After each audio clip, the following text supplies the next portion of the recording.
Hey YouTube, Rook back from Rook Geek Goodness, my little channel on the interweb for all things geeky and cool. We're doing something a little different today. This is not an unboxing video for my subscription stuff. It's not an action figure review. It's not a statue review. This would be considered a geek review. This is what I wanted to base the backbone of my channel on. Geeky, cool stuff. And this is pretty much as geeky and cool as you can get. This is the Yoda Star Wars Black Series lightsaber. This came out with two other blades in Force Friday of 2015. There was the Kylo Ren crossguard and the Darth Vader blade. All these, and these blade here, came out on Force Friday. Now, just a little brief history of the lightsabers for Hasbro. Let's go back in time and talk about them. Before the Black Series, they had another line called the Signature FX Series, which was a high-end, high collectible, high price tagged lightsabers. They came in two types of variety. Their first wave, which were all one solid piece, meaning you had the hilt and the blade connected together and you could not detach it.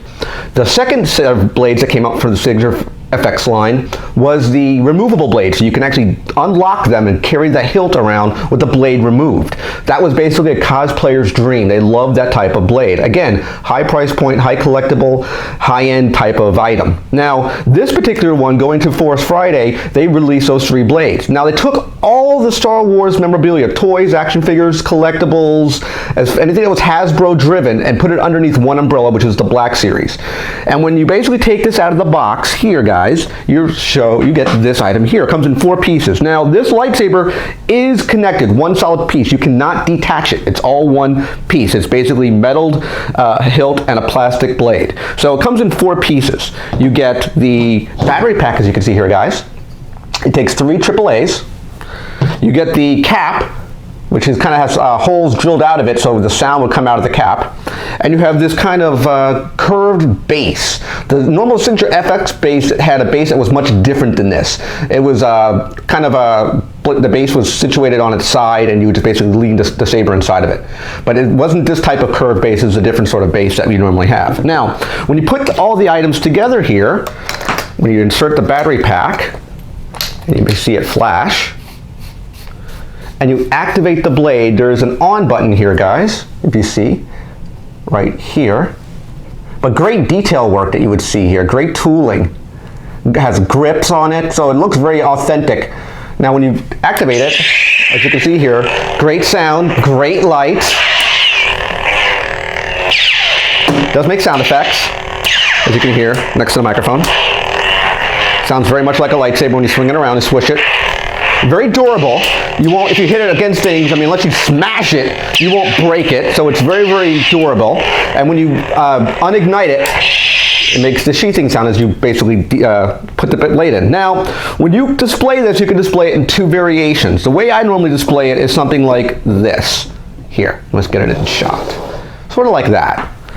So it just kind of leans on this clear acrylic curved, looks like that. The other way to display it, it's kind of odd. I see what the effect they were trying to go for. You basically, there's a hole here, guys, as you can see. You basically insert the blade into the hole and you just let it kind of set like this, like it's floating. Now, it's kind of a really interesting effect you can do with this. Now, the real purpose, there's 2 holes. If you look here, guys, there's 2 holes that are drilled into the back of this. I believe the real purpose is to drill it into something like a piece of wood, or you make your own display stand for it and you drill this down solid and you would insert the blade so then it would be locked in place. So it's kind of a neat way of doing that if you want to display it in that sort of fashion. Again, I display mine sort of like this. I think it's just kind of, you know, very, very simple to do. It doesn't fall down, doesn't move, stays stationary, really nice display piece. Now, if you look on the internet for this particular blade, you will see not as many reviews as you see the Vader blade or the Kylo Ren blade, and I think that's chalked up to one point. The point being, this has an MSRP pricing of $149.99. The Vader blade has the same price point, $149.99. This is, of course, standard retail price. The Kylo Ren's blade is much bigger, much larger, and much more going on with it, and that has a $189 to $199 price point. I can see the reason why.